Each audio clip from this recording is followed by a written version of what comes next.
De faire un petit témoignage parce que ce problème m'a concerné il n'y a pas très longtemps.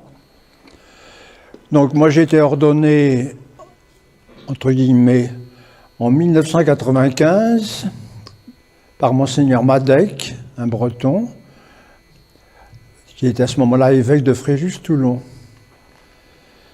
J'étais ordonné, j'avais 52 ans parce que je suis un veuf. J'ai donc perdu mon épouse, j'avais perdu mon épouse et nous avions 3 enfants et quand ils ont été un peu autonomes, eh bien j'ai senti un appel de Dieu à me faire prêtre. Voilà, alors donc 12 ans après le décès de ma femme, j'ai été ordonné à Fréjus-Toulon. Alors je suis rentré, j'allais dire, sur le tapis roulant. Je ne me suis pas trop posé de questions parce que c'est quand même assez immense comme problème, quoi, voilà. Et j'ai exercé 28 ans ce ministère dans différents endroits. D'abord dans le diocèse de Toulon, je suis même parti 10 ans en Chine. Puis au retour, j'ai fait quelques petits stages très brefs à Vannes. Voilà, puis je suis revenu vers Paray-le-Monial parce que je suis un membre, alors ne vous offusquez pas, de la communauté Emmanuel. J'étais un membre de la communauté Emmanuel, vous avez sûrement entendu parler. Très, très belle communauté, mais bon, il y a des limites, quoi. Alors, il y a à peu près 1 an ou 2, j'ai commencé à regarder toutes ces cassettes intéressantes de Maître Abosi, de certains d'entre vous, voilà. Et puis j'ai commencé à réfléchir.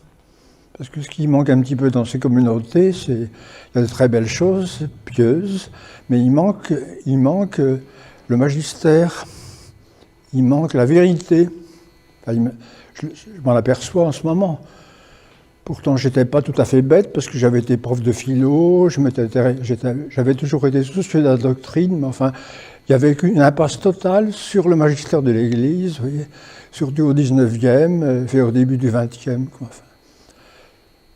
Alors, voilà, donc ça trottine dans mon esprit, puis et Dieu aidant, avec sa grâce, eh bien, je me suis dit, ben alors dis donc, ça fait 28 ans que tu trimes, puis apparemment t'es rien, quoi. Enfin, je veux dire, t'as pas ce qu'il faut pour aider les âmes, quoi. Alors j'ai commencé à prier le bon Dieu, enfin j'ai continué à le prier, j'avais commencé avant quand même. Et puis il y a eu sur ma route différents personnages. Il y a eu le frère de l'abbé Laffitte, vous connaissez sûrement en tout cas ce moine gyrovague, un peu qui tourne à droite à gauche.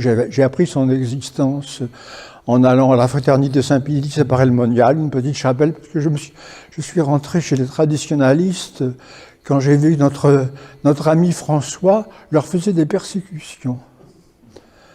Alors j'ai pris la soutane, je suis allé dans la chapelle de Saint-Pilice à Paray-le-Monial, un petit garage qui a été transformé en chapelle.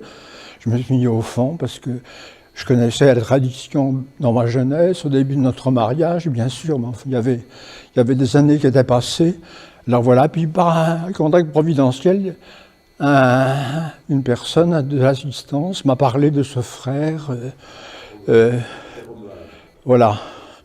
Et alors, il m'a dit, oui, alors lui, il est non nunacum. Alors, qu'est-ce que c'est? Alors, ben, c'est encore plus radical, enfin bon.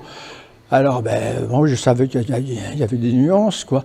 Et alors, il s'est trouvé à Nevers, pas très loin de Paray-le-Monial, de passage. J'ai appris sa présence là-bas. Puis je suis allé, près de Sainte-Bernadette, rencontrer ce brave moine gyrovague. Alors, je lui ai dit mon problème. Je me demande si je suis prêtre. Qu'est-ce que vous me conseillez? Ah bah attendez, mon frère, je vais l'appeler au téléphone. Bon, voilà.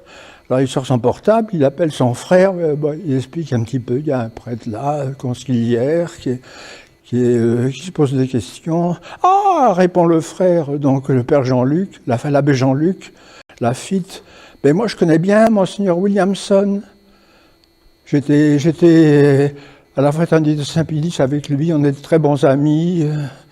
Alors, il me dit, eh bien oui, il y a Monseigneur Williamson qu'il faut rencontrer. Alors je suis allé je suis allé vers Avrier, parce qu'il y avait des ordinations à ce moment-là, c'était au mois de juin dernier, et puis j'ai eu une rencontre très très respectueuse et fraternelle avec Monseigneur Williamson, qui m'a dit « oui, oui, c'est tout à fait possible, mais il faut que vous veniez chez moi en Angleterre, alors vous prenez l'Eurostar, vous prenez... » Alors on s'est organisé, j'ai choisi une date, la veille de mes 80 ans, vous connaîtrez tout, j'ai 80 ans, c'est-à-dire le 22 août, la veille de mon anniversaire, fête de l'Immaculée Conception, du cœur immaculé de Marie, plus exactement. Et puis voilà, je suis parti dans l'aventure, et je me suis un petit peu perdu là, dans sa petite ville du Kent, au sud de l'Angleterre. Mais comme il a beaucoup d'humour, on s'est bien amusé en parlant, alors il m'a fait un bon dîner, on a bien dormi, et puis le lendemain, dans sa petite chapelle dédiée aux martyrs anglais, c'est très beau, eh bien voilà, il a rectifié les choses. Alors j'ai toute la formule, j'ai une attestation tout à fait officielle, voilà. Alors je suis heureux comme un roi, parce que maintenant je dis, attendez, hein, t'es un prêtre quand même.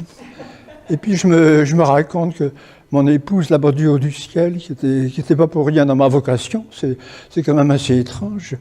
Le bon Dieu l'a pris, elle a accepté, puis c'est grâce à elle que je suis devenu prêtre. Alors, je ne l'étais pas tout à fait, et maintenant, grâce à sa prière, je sais que je le suis. Bon, alors ça a continué, je suis allé voir alors j'ai contacté Maître Abosi, et puis j'ai dit, maintenant, qu'est-ce que je peux faire avec 80 ans? Il ne faut pas perdre son temps, c'est comme le pianiste, hein. C'est comme celui qui veut jouer du piano à 80 ans, il ne faut pas perdre son temps, quoi. Alors il m'a dit, oui, mais le maréchal Pétain, il a commencé à 86 ans, rassurez-vous. Enfin, bon, alors de fil en aiguille, je suis arrivé là. Donc ça fait la troisième petit stage que je fais auprès de vous. Je suis émerveillé parce que le bon Dieu fait par l'abbé Roger, par vous tous et toutes. Voilà, alors je m'en réjouis beaucoup. Et puis, mais ma dernière chose, c'est, je ne suis pas venu apporter la paix sur la terre, mais le glaive. Parce qu'il a fallu annoncer ça à mes enfants, vous voyez. Alors nous avions 3 enfants, le bon Dieu en a rappelé une il y a 6 ans, bon, il en reste 2, il y en a un qui dévie malheureusement, mais sa sœur, le deuxième de nos enfants, elle est bonne chrétienne, elle a du cœur, mais elle voit pas du tout. Alors il fallait annoncer ça, bon. Alors j'ai profité de la petite fête qu'ils m'ont fait pour mes 80 ans, avec un peu de recul, comme ça. Donc j'ai laissé passer le temps, on a mangé, etc., tranquille. Puis j'ai lancé le pavé dans la mare à la fin du repas. Bon, ben, un peu à froid, évidemment. Puis après, des petites choses individuellement, comme ça. Mais enfin, voilà, c'est fait. Il faut y aller, hein. Alors le Seigneur a dit, sortez de Babylone, donc il faut sortir. Et puis ensuite, il faut combattre. Hein, combattez au petit nombre, vous qui voyez, hein, c'est Marie à la Salette, n'est-ce pas? Combattez, petit nombre, vous qui y voyez, hein, c'est beau. Voilà, alors Dieu est bon, je le remercie, priez pour... Alors je suis sûr, je crois que l'abbé Roger maintenant va compléter et approfondir, il y a beaucoup de choses à faire vis-à-vis des conciliaires. Parce que l'autre, François, il nous fait tellement c'est vraiment très clair maintenant, il faut vraiment être bouché pour ne pas le voir, quoi. Enfin, vous voyez. Alors on prie avec plein d'espérance.